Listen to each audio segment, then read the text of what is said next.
திருப்பதி பெருமாளுக்கு முடிக்காணிக்கை செலுத்துறது அப்படிங்கிறது இன்னைக்கு ஒரு மிகப்பெரிய விஷயம் வந்து பார்க்கப்பட்டு இருக்கு.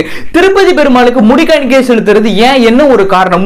முதல்ல திருப்பதி பெருமாளுக்கு முடிக்காணிக்கை செலுத்தினது ஒரு ஆணா இல்ல ஒரு பெண்ணா, என்ன ரீசனால செலுத்தினாங்க, எந்த ஒரு காரணத்தினால வந்து முடிக்காணிக்கை செலுத்தப்பட்டுச்சு அப்படிங்கறதையும் சரி, இதுக்கு பின்னாடி இப்ப நீங்க திருப்பதி போறவங்களா இருக்கட்டும் சரி, இல்ல திருப்பதிக்கு போயிட்டு வந்தவங்களா இருக்கட்டும் சரி, இனிமேல் திருப்பதி போகணும் பிளான் பண்றவங்களா இருக்கட்டும், இன்க்ளூடிங் போய் முடிக்காணிக்கை செலுத்த போறவங்க கண்டிப்பா இது நீங்க தெரிஞ்சுட்டீங்க போங்க. என்ன ஒரு ரீசனால சொல்றேன் அப்படின்னா, இப்படிப்பட்ட ஒரு விஷயத்தை நீங்க தெரிஞ்சுட்டு போகும்போது இன்னும் உங்களுக்கு மோர் தென் பலன்கள் வந்து கிடைக்கும் அப்படிங்கிறது ஒரு மிகப்பெரிய ஒரு விஷயம். அதை தாண்டி வந்து இது பின்னாடி செலுத்துறதுக்கான ஒரு மிகப்பெரிய ஒரு வரலாறு, அதாவது ஒரு மிகப்பெரிய ஹிஸ்டரி வந்து பின்னாடி வந்திருக்கு. அந்த ஒரு வரலாற்றுனால தான் வந்து அன்னையில இருந்து முடிக்காணிக்கை செலுத்த ஆரம்பிச்சு இன்னைக்கு வரைக்கும், இந்த நிமிஷம், இந்த நொடி, இந்த செகண்ட் வரைக்கும் இந்த வீடியோ பார்த்துட்டு இருக்கேன். இது வந்து ஒரு மிகப்பெரிய விஷயம் வந்து கடைபிடிச்சிட்டு வந்துட்டு இருக்காங்க அந்த ஒரு வரலாற்றுனால தான். அது என்ன அப்படிங்கறத பத்தி தான் இந்த வீடியோ டீடைல் எக்ஸ்பிளைன் வந்து பார்க்க போறோம். ஹாய், ஹலோ, நான் GH.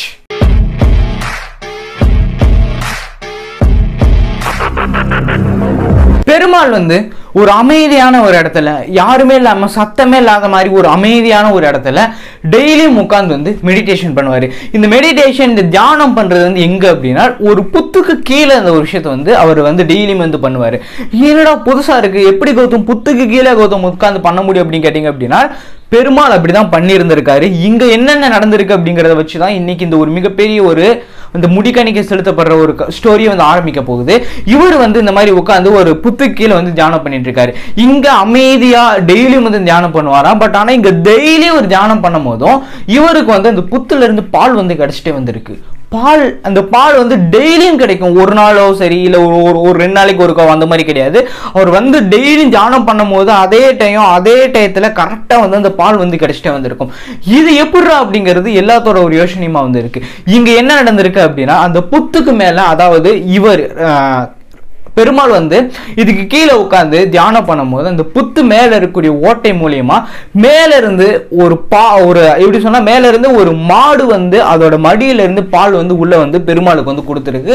இது டெய்லி இது இப்படியே நடக்குது. ஒரு நாள் நடக்கல, இல்ல 2 நாள் நடக்கல, அது அவர் டெய்லி வர்ற அன்னைக்கெல்லாம் அதே டைம் அதே நிமிஷம் இது வந்து நடந்துட்டே வந்திருக்கு.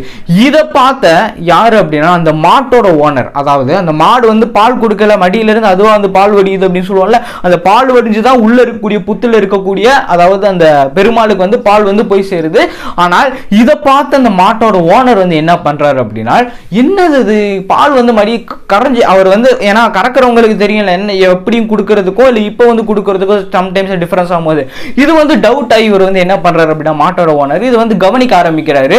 கவனிக்கிறப்பையும் சரி அவரால் கண்டுபிடிக்க முடியல. அதுக்கப்புறம் ரொம்ப தீவிரமா கவனிக்கும் போது தான் வந்து தெரிய வருது அவருக்கு என்ன அப்படின்னா, இந்த மாடு வந்து இந்த புத்துக்கில வந்து அதுவா போய் வந்து பாலை வந்து கறக்குது அப்படிங்கிறது அப்பதான் வந்து தெரிய வந்திருக்கு. மடியில இருந்து அதுவா வந்து வடியுது அப்படிங்கிறது அப்பதான் அவர் வந்து பார்த்திருக்காரு. ஓ, நீ இப்படிதான் பண்ணி எல்லா பாலையும் நீ வேஸ்ட் பண்றியா, எனக்கு கிடைக்கக்கூடிய பால் அப்படின்னு சொல்லி அவர் கையில வச்சிட்டு இருந்த கோடாரி எடுத்து வேகமா தூக்கி அந்த மாடு மேல வந்து எரிஞ்சிடுறாரு. அது மாடு மேல பட்டு உள்ள இருக்கக்கூடிய, அதாவது புத்து உள்ள இருக்கக்கூடிய பெருமாள் வந்து தியானம் பண்ணிட்டு இருக்காருல்ல, அவரோட மேலையும் அந்த மாட்டோட மேல ஃபர்ஸ்ட் வந்து பட்டு, அவரோட மேல பட்டு தலையில இருக்கக்கூடிய முடி வந்து கொஞ்சம் வந்து அவருக்கு வந்து சிதைந்திருது. யாருக்கு அப்படின்னா பெருமாளுக்கு. அது வந்து அந்த இடத்துல ஒரு சொட்ட மாதிரி ஆக்சுவலா வந்து தெரிய ஆரம்பிச்சிருச்சு. இங்க என்ன நடக்குது அப்படின்னா, இது வந்து இந்த ஒரு கதை வந்து இப்படி போயிட்டு இருக்கும்போது பெருமாளை பிடிச்ச ஒரு மிகப்பெரிய ஒரு பக்தர், அதாவது ஒரு பெண், நீலா அப்படின்னு சொல்லக்கூடிய ஒரு பெண். இந்த பெண்ணோட நேம் வந்து நீலா.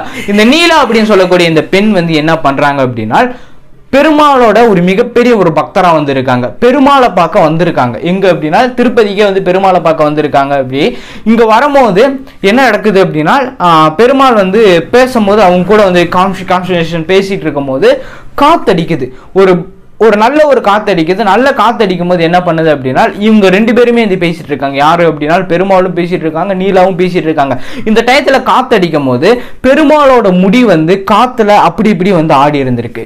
இதை பார்த்த நீலா அப்படிங்கிற அந்த பெண் பெருமாளுக்கு இது என்ன ஒரு அந்த இடத்துல வந்து முடியில்லாத மாதிரி ஒரு சொட்டையா ஒரு அசிங்கமா இருக்கு அப்படிங்கறது அவங்க வந்து பாக்குறாங்க. இப்படி பெருமாளுக்கு வந்து இருக்கக்கூடாது, பெருமாளுக்கு வந்து இது எப்படி சிதைந்துருச்சு அப்படிங்கிறத பாக்குறாங்க. இது பெருமாளுக்கு மட்டும் இருந்தால் இது வந்து ஒரு நல்லா இருக்காது அப்படின்னு சொல்லி முதல்ல என்ன பண்றாங்க அப்படின்னா, அந்த நீலா அப்படிங்கிற அந்த பெண் வந்து அவருக்கு சிதைந்த முடிகள் இருக்குல்ல, அதாவது எப்படி சொன்னா அவருக்கு சிதைந்த முடி இருக்குல்ல, இது உண்மையா இருந்தா, பெருமாள் அப்படிங்கிறது ஒரு சாமி அப்படிங்கிறது உண்மையா இருந்தால் அவங்களோட முடியை பிடுங்கி அவரோட பெருமாளோட அந்த முடியில்லாத பகுதி இருக்கு பார்த்தீங்களா, அந்த இடத்துல வந்து வைக்கிறாங்க. இது வந்து ஒட்டிக்கோ, இது வந்து ஒட்டிக்கோ, இது வந்து ஒட்டிக்கோன்னு சொல்லி வந்து வைக்கிறாங்க. இது கடவுளுக்கும் வந்து கேட்குது, பெருமாளுக்கும் வந்து கேட்டுருச்சு. அது அப்படியே போய் அவரோட முடி வந்து ஒட்டிருச்சு. சரி அப்படின்னு சொல்லிட்டு இவங்க இந்த நீலா அப்படிங்கிற இந்த பெண் வந்து என்ன பண்றாங்க அப்படின்னா, பெருமாளுக்கு அப்படி இருந்தது ஒரு பெரிய ஒரு குறையா வந்து பார்க்கப்பட்ட இந்த நீலா அப்படிங்கிற இந்த பெண் வந்து இவங்க பெருமாளுக்கு இது நல்லா ஆயிருச்சு, பெருமாளுக்கு பதிலா இப்ப நான் எடுக்கிறேன்னு சொல்லிதான் முதல்ல இந்த நீலா அப்படிங்கிற பெண் தான் வந்து திருப்பதிக்கு வந்து மொட்டையை எடுத்தாங்க. இங்க ஆரம்பிச்ச ஒரு கதை தான் இன்னைக்கு வரைக்கும், இந்த நிமிஷம், இந்த நொடி, இந்த செகண்ட், ஏன் இந்த வீடியோ பார்த்துட்டு இருக்க இந்த செகண்ட் கூட திருப்பதியில் யாருக்கோ ஒருத்தவங்களுக்கு மொட்டை எடுத்துட்டு தான் இருக்காங்க. யாருக்கோ ஒருத்தவங்களுக்கு இல்லை, எத்தனை ஆயிரம் பேர், எத்தனை லட்சம் பேர், எத்தனை கோடி பேருக்குன்னு தெரியல. பட் அன்னையில இருந்து இன்னைக்கு வரைக்கும் வந்து கடைபிடிச்சிட்டு வந்துட்டு இருக்காங்க. இதுக்கு இடையில நடந்த ஒரு சில கதைகள் வந்து இருக்கு. இது வந்து இன்னும் இன்டெப்தா போகும். பட் நம்ம இந்த ஒரு வீடியோல டீடைலா வந்து சொல்லிட முடியாது. பட் இன்னமும் நான் கொஞ்சம் டீடைலா சொல்றேன். இப்படிப்பட்ட ஒரு விஷயம் நடந்ததுக்கு அப்புறம் என்ன பண்றாங்க அப்படின்னா, அந்த நீலா அப்படிங்கிற பெண் வந்து மொட்டை வந்து எடுத்துட்டாங்க. மொட்டை எடுத்ததுக்கு அப்புறம் இதை பார்த்த மற்ற பக்தர்கள், அதாவது பெருமாளுடைய மற்ற பக்தர்களும் என்ன பண்றாங்க அப்படின்னா, சரி இது வந்து பெருமாளுக்கு வந்து ஒரு குறையா இருக்கக்கூடாது அப்படின்னு சொல்லி அவங்களும் வந்து எடுக்க ஆரம்பிக்கிறாங்க. பட் ஆனா அப்படிப்பட்ட ஒரு விஷயம் வந்து இந்த நீலா அப்படிங்கிறது ஒரு பெண்ணுக்கு மட்டும்தான் வந்து தெரியும். எப்படி அப்படின்னா, அந்த சொட்டையா முடியில்லாத மாதிரி ஒரு அந்த பகுதி மட்டும் முடியில்லாத மாதிரி இருந்துச்சுல, அது வந்து நீலா அப்படிங்கிற அந்த ஒரு பெண்ணுக்கு மட்டும்தான் வந்து தெரியுமே தவிர மற்றவங்க யாருக்கும் வந்து தெரியாது. பட் இது எப்ப வரலாறா எழுதப்படுது, எப்ப இது வரலாறா மாறுது அப்படின்னா, அதாவது இன்னைக்கு நம்ம எல்லாருமே வந்து திருப்பதி அப்படிங்கிறது ஒரு மிகப்பெரிய ஒரு இந்தியாவில் இருக்கக்கூடிய ஒரு மிகப்பெரிய ஒரு கோயில் அப்படின்னா அது திருப்பதி தான். ஏன்னா தினம் லட்சக்கணக்கான கோடிக்கணக்கான பக்தர்கள் வந்து போய் பார்த்துட்டு வெளியே வந்துட்டு இருக்கிறது அந்த திருப்பதி தேவஸ்தானமாக தான் வந்து இருக்கும் அப்படிங்கிறதா நான் சொல்லி தெரியணும் கிடையாது, எல்லாத்துக்குமே தெரியும், இந்த வீடியோ பார்த்துருக்கிற அத்தனை பேத்துக்குமே. பட் இப்படிப்பட்ட ஒரு வரலாறு அப்படி வந்து இன்னைக்கு முடி காணிக்கை செலுத்துறது அப்படிங்கிறது இப்படிப்பட்ட ஒரு விஷயத்தினால தான் வந்து ஆரம்பிச்சிச்சு. இது அங்கிருந்து ஆரம்பிச்சு இன்னைக்கு வரைக்கும் இது வந்து கடைபிடிச்சிட்டு வந்துட்டு இருக்காங்க. இதுக்குள்ள நடந்த ஒரு சில விஷயங்களா இருக்கட்டும், அந்த மாடு வந்து அதாவது அந்த பெருமாளுக்கு வந்து பால் கொடுத்ததா இருக்கட்டும், அந்த மடியில இருந்து அந்த மாட்டோட ஓனர் வந்து அந்த கோடாரில இருந்து விட்டு எரிஞ்சதா இருக்கட்டும், அங்க மாடுக்கும் அடிபட்டு உள்ள இருக்கக்கூடிய புத்துல இருந்த பெருமாளுக்கும் அடிபட்டுச்சு. அப்ப அந்த மாட்டோட ஓனர் வந்து என்ன ஆனாருன்னு கேட்டீங்க அப்படின்னா, அவருக்கு எதுவும் ஆகல. ஏன், என்ன ஒரு ரீசன் அப்படின்னா, பெருமாள் வந்து அவரா வந்து வாண்டடா வந்து கேட்கவும் கிடையாது. இது அவரோட மாடு அப்படிங்கிறது பெருமாளுக்கு வந்து நல்லாவே வந்து தெரியும். இப்படின்ற போது இங்க என்ன நடக்குது அப்படின்னா, பெருமாள் வந்து அவரை தண்டிக்கல. அதுதான் ஒரு மிகப்பெரிய விஷயம். ஏன், என்ன ஒரு ரீசன் அப்படின்னா, மாட்டோட ஓனர் சைட்ல இருந்து நம்ம வந்து யோசிச்சு பார்க்கும்போது பிராக்டிக்கலா நீங்க யோசிச்சு பார்த்தோன்னா எப்படி இருக்கும், அதை அப்பயே பெருமாள் வந்து யோசிச்சு பார்த்துருந்துருக்காரு. அந்த ஒரு ரீசனால தான் வந்து அவர் எதுவுமே பண்ணாம அப்படியே விட்டது. இது இந்த நீலா அப்படிங்கிறது பெண் வந்து அவங்களுக்கு வந்து ரொம்ப கஷ்டமான ஒரு சூழ்நிலை இருக்கும் போது தான் வந்து பெருமாளை தேடி வந்திருக்காங்க. அங்க வந்து பேசி இந்த மாதிரி செய்யும் போது தான் அவருக்கு வந்து முடி கலைஞ்சு அவருக்கோட இவங்களோட முடியை பிடிங்கி அங்க வச்சு அது வந்து ஒட்டிக்கணும், இவருக்கு வந்து நல்லா இருக்கும் அப்படின்னு சொல்லி அது பண்ணும் போது தான் எல்லாமே செஞ்சு நல்லானது. அதுக்கப்புறம் தான் வந்து இந்த நீலா அப்படிங்கிற பெண் வந்து முடி காணிக்கை செலுத்தி அது கண்டினியூஸா வந்து இன்னைக்கு வரைக்கும் வந்து ஃபாலோ பண்ணிட்டு இருக்காங்க. இது இப்படிப்பட்ட ஒரு விஷயம் வந்து இருக்கும் போது இதுக்குள்ள இந்த முடி காணிக்கை செலுத்தினது ஒரு ஆணா பெண்ணா அப்படிங்கிறத நான் வீடியோ ஸ்டார்டிங்ல கேட்டிருப்பேன். இப்போ உங்களுக்கு வந்து கிளியர் ஆயிருந்திருக்கும், ஒரு பெண் தான் வந்து முடி காணிக்கை வந்து செலுத்தினாங்க.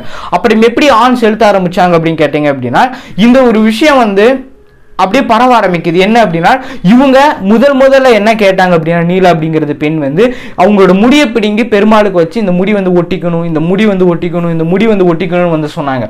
அது வந்து ஒட்டிக்கிச்சு. அப்ப அவங்க கேட்ட ஒரு விஷயம் வந்து நடந்துச்சு. அது நடந்தனால நான் இப்படி எடுக்கிறேன் அப்படின்னு சொல்லி வந்து முடி காணிக்கை வந்து எடுத்தாங்க. பெருமாளுக்கு வந்து அது வந்து ஒரு எப்படின்னா அது வந்து நல்லா இல்லை, அதாவது எப்படி சொல்றது, பெருமாளுக்கு வந்து அது குறையா தெரியுது அப்படிங்கறதுனால பெருமாளுக்கு குறையா இருக்கக்கூடாது, எனக்கு குறையா இருந்தாலும் பரவாயில்ல அப்படின்னு சொல்லதான் முதல்ல முடி காணிக்கை வந்து எடுத்தாங்க. இதை பார்த்து ஒவ்வொருத்தவங்களும் அவங்கவுங்களுக்கு தேவைப்பட்ட ஒரு விஷயத்த அவங்கவுங்களுக்கு நீடு இருக்கக்கூடிய விஷயத்த பெருமாள் கிட்ட வேண்டும் போது கேட்கும் போது அது நடக்கும் போது நான் முடி காணிக்கை செலுத்துறேன் அப்படிங்கிறது இப்படிதான் வந்து முடி காணிக்கை வந்து செலுத்த வந்து ஆரம்பிச்சாங்க. கேட்க நடக்க பெருமாள்கிட்ட ஆல்மோஸ்ட் வந்து டீலிங், இன்னைக்கு இருக்கக்கூடிய டீலிங்ஸ் வந்து உங்களுக்கு தெரியுமான்னு தெரியல. பட் நெவர் தான் இன்னைக்கு வந்து நான் வந்து சொல்றேன். என்ன ரீசன் அப்படின்னா, பெரிய பெரிய பிசினஸ் மேன்ஸா இருக்கட்டும், பெரியவங்களா இருக்கட்டும், ஏன் இன்னைக்கு நிறைய பேர் நம்மள இந்த வீடியோ பார்த்துருக்க எத்தனை பேரா இருக்கட்டும் பெருமாள் கிட்ட டைரக்டா வந்து டீலிங்ஸ் வந்து வச்சுக்கிறாங்க. என்ன கௌதம் சொல்ற அப்படின்னு கேட்டீங்கன்னா, சீரியஸா நான் சொல்றேன், என்ன ஒரு டீலிங்ஸ் இருக்கும் அப்படின்னா, எனக்கு இதை நீங்க பண்ணிட்டீங்க அப்படின்னா என்னோட ஒரு மொத்த ஒரு விஷயத்த என்னால முடிஞ்சதான் மொத்தமா வந்து பண்றேன் அப்படின்னு சொல்லி எல்லாருமே வந்து சொல்ற ஒரு விஷயம் இது. பட் இதுவே பெரிய பெரிய பிசினஸ் மேன்ஸ் நிறைய பேர் காசு வச்சிருக்கவங்க என்ன பண்றாங்க அப்படின்னா, மோர் தென் டீல்ஸா வந்திருக்கும், எனக்கு இவ்வளவு கோடி வருது அப்படின்னா இவ்வளவு கோடி உனக்கு, இவ்வளவு கோடி நான் உனக்கு போட போறேன் அப்படின்னு சொல்லி இப்படிப்பட்ட ஒரு டீலிங்ஸ் வந்து பேசிட்டு தான் வந்திருப்பாங்க. இதுதான் இன்னைக்கு நிறைய பேருக்கு தெரியுமா அப்படின்னு தெரியல. இது வந்து டைரக்டா நம்ம எப்படி சொல்றதுன்னா, ஒரு சாமி கிட்ட நம்ம வந்து சாமி கிட்ட வேண்டுவோம், அந்த மாதிரி இதுவும் ஒரு ஆப்ஷனபிள் தான். இந்த மாதிரி எனக்கு பண்ணி கொடு கடவுளே அப்படின்னு சொல்லி, பண்ணி கொடு பெருமாளே அப்படின்னு சொல்லி வந்து வேண்டுறாங்க, அது நடக்குது. அது நடந்தனால அவங்க சொன்ன ஒரு விஷயத்த வந்து அது காசாவோ அது ஒரு தங்கமாவோ இல்லை எந்த ஒரு விஷயமாவோ வந்து அது வெள்ளியாவோ எதுவாவோ வந்து அவங்க வந்து காணிக்க வந்து செலுத்துறாங்க அப்படிங்கிறதா இன்னைக்கு ஒரு விஷயம். அதே மாதிரி தான் அந்த முடி காணிக்கையும் சரி, அது நடக்குது அப்படின்னா நான் முடி எடுக்கிறேன், நான் நடக்குது எனக்கு இது நடந்துருச்சு, நான் வேணுனது நடந்துருச்சு அப்படின்னா நான் முடி எடுக்கிறேன் அப்படின்னு சொல்லி பெருமாள்கிட்ட வேண்டி அன்னைக்கு ஆரம்பிச்சு இன்னைக்கு வரைக்கும் முடி காணிக்கை செலுத்துறது அப்படிங்கிறது இப்படிதான் வந்து வந்துட்டு இருக்கு, இப்படிதான் வந்து பின்பற்றிட்டு இருக்காங்க. இதுக்கான வரலாறு வந்து இதுதான். இது தெரியாம இனிமேல் போய் வந்து முடி காணிக்கை செலுத்துறேன் அப்படிங்கிறத போய் பண்ணாதீங்க. நான் பண்ணாதீங்கன்னு நான் சொல்ல வரல, இது தெரிஞ்சுக்கோங்க அப்படிங்கிறத நான் வந்து சொல்றேன். ஏன்னா என்ன ஒரு ரீசனால முடி காணிக்கை செலுத்துறோம் அப்படிங்கிறது தெரியாமே வந்து இருக்கு. பெருமாள் கிட்ட போய் ஏன் முடி காணிக்கை செலுத்துறோம் அப்படிங்கிறது மோர் தென் வந்து நிறைய பேருக்கு வந்து தெரியாது. சரி நம்ம வேண்டியிருக்கோம், நமக்கு நடந்துருச்சு, நம்ம போய் முடி காணிக்கை செலுத்துறோம் அப்படிங்கிறத இன்னைக்கு செலுத்துவோம் அப்படிங்க போய் செலுத்தக்கூடிய எண்ணிக்கை மக்கள்கள் தான் வந்து இன்னைக்கு மெஜாரிட்டியா ஒரு 100க்கு ஒரு 90-95%. பட் ஆனா என்ன ஒரு ரீசனால இது வந்து செலுத்தப்பட்டுச்சு அப்படிங்கிறது தெரியாத மக்கள் தான் இன்னைக்கு அதிகமாகவே வந்து இருக்காங்க. அதை தெரிஞ்சுக்கிட்டக்கூடிய மக்கள், அதை தெரிஞ்சுட்டு போய் முடி காணிக்கை செலுத்தக்கூடிய மக்கள் வந்து ரொம்பவே குறைவான ஒரு அளவுல தான் வந்து இருக்காங்க அப்படிங்கிறத நான் இந்த இடத்துல நான் பதிவு பண்றேன். அதை தாண்டி வந்து கண்டிப்பா நீங்க இப்படிப்பட்ட ஒரு ஹிஸ்டரி, இப்படிப்பட்ட ஒரு வரலாறு இருக்கு அப்படிங்கிறது தெரிஞ்சுக்கணும். ஒரு முடிக்காணிக்கைக்கே இவ்வளவு பெரிய ஒரு வரலாறு இருக்கு அப்படின்னா திருப்பதிக்கு பச்சை கற்பூரம் அப்படின்னு சொல்லி அந்த தாடையில் வந்து வச்சிருந்திருப்பாங்க. அந்த பச்சை கற்பூரம் வச்சதுக்கான ஒரு மிகப்பெரிய ஒரு ரீசன் என்ன, அதுக்கு ஒரு மிகப்பெரிய வரலாறு இருக்கு. அதுவுமே நிறைய பேருக்கு வந்து தெரியவே தெரியாது. அதுவும் நம்ம சேனல் வந்து அப்லோட் பண்ணியிருக்கோம். ஐகாலி லிங்க் தரேன், டிஸ்கிரிப்ஷன் கொடுக்குறேன், மறக்காம செக் அவுட் பண்ணி பாருங்க. அதுக்கும் ஒரு மிகப்பெரிய ஒரு கதையை வந்திருக்கும். அவரோட தாடையில இருந்து ரத்தம் வந்து வடிஞ்சிச்சு, அதை எப்படி நிப்பாட்டினாங்க அப்படிங்கறத அந்த ஒரு கதையில நான் வந்து சொல்லியிருப்பேன். அதை பத்தி போய் பாருங்க. இந்த வீடியோ டீடைல் எக்ஸ்பிளைன் வந்து இருந்திருக்கும் அப்படின்னு நினைக்கிறேன். இன்ட்ரெஸ்டிங்கான விஷயம் இருந்திருக்கும் நினைக்கிறேன். நம்ம சேனல் சரிக்கா மறக்காம வச்சுக்கோங்க. என்னைக்கு பெஸ்ட்டாக ஃபாலோ பண்ணி சோஷியல் மீடியாவில் கௌதம் சர்ச் பண்ணிங்க, நம்ம ப்ரொஃபஷனல் பெஸ்ட்டாக ஃபாலோ பண்ணிக்கலாம், கான்டாக்ட் பண்ணிக்கலாம். கண்டிப்பாக ரெஸ்பான்ஸ் வந்துருக்கும். கீழே டிஃபிஷியல் லிங்க்ஸ் கொடுக்குறேன், இன்ஸ்டாகிராம் ட்விட்டர் லிங்க்ஸ் கொடுக்குறேன். போய் மறக்காம செக் பண்ணி பார்த்து மறக்காம ஃபாலோ பண்ணி வச்சுக்கோங்க. அடுத்து மீட் பண்ணலாம். பாய்.